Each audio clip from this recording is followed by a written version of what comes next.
Mwaka umwe kuma githei gia kumithia na guthia kahua gia Komuthai kiarahurwo na kuheo marua ma kwendia kahua imwe kwa imwe, arimi aria mendagia na guthia kahua kao kuma kaunti-ini ya Kiambu ni magunikite. Gukorwo tukimenya grade citu uria cihana,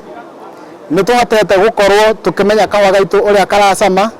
na ona ni tuhotete nginya gutwara kahua gaitu thoko ithui twita Komuthai Thathaiti.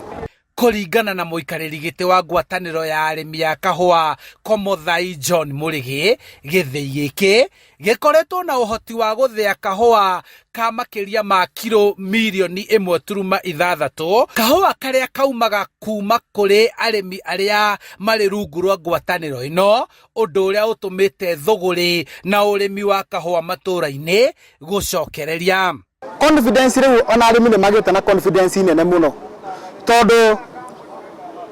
Ogrea last year ni andu ingi muno maraimite kana memba aingi marorite kuma guku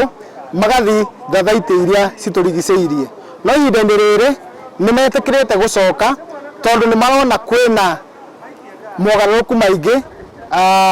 hamwe na macio utongoria mwega uria uramatongoria. Arimi riu manjiriirie kwamukira marihi mega hari thithino yao ukiringithania na uria maraguragirwo kahua, riu magikinyerio ciringi 89 hari o kilo ukiringithania na ciringi 20 iria mararihagwo hau kabere. Ruthingo rwa mahiga magicoka makinjira tuhe mai ngienja borehole, no abata ni atiriri inyuothe munyitanite Komuthai ng'ima ndirari magwate tondu ni ndamuhe license ya kahua ya ngiro eno ndiheagwo andu atukuota twaika na tunuthu na kaeka kamwe eno heagwo andu maika 3,000 mundu wina mugunda wake uria witagwo plantation. Riu ni ngimuhe license thaici mundu wothe wa Komuthai kahua kanyure mwatwara karathi gakaigwo haria aria angi mabangaga haria thung'ung'u cigaga kao na nigetha nako gathimwo ona nyu murathimirwo ho. Riu arimi aya macokete mugunda kurima kahua ona kaingi makiria na gutanya magetha mega kumana na kuhurwo njeki na fertilizer iria maheagwo ni thirikari ya kaunti ya Kiambu. Riu magitanya thirikari ni ikugathika mitaratara mieru hari wendia wa kahua thoko-ini ya Mombasa niguo magie na utonga uria merigagirira kugia kumana na urimi wa kahua. No riu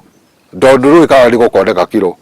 riu na nituo turenda gucoka na niguo kurorete ciamari uria twinake ni aranjirie uguo ndirona okite mena gavana manyitanite uguo ni turona uguo ni gugucoka tondu angikorwo fertilizer ni ndiroire factory na ndiragiraga Thika,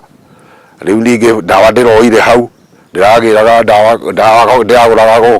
kwa Gorofet ni ndirona wira ni murute kuria turarihagwo ciringi 20 ona ciringi 30 ona hindi kararihitwo na ciringi 13, na riu mathogora ni mathiete mambatirite ni tondu wa intervention kana ni tondu wa kuingirirwo kahua-ini. Gavana witu Kimani Wamatangi agatuteithiriria na maundu matiganite.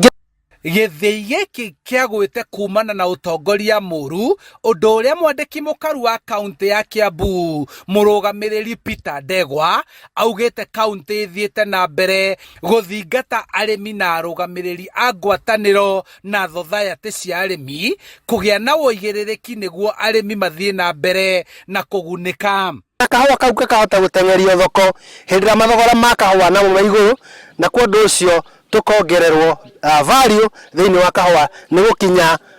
thoko-ini ihinda riria riagirire. Handu-ini ha Inooro TV kuma kaunti-ini ya Kiambu, njitagwo Charles Gikunga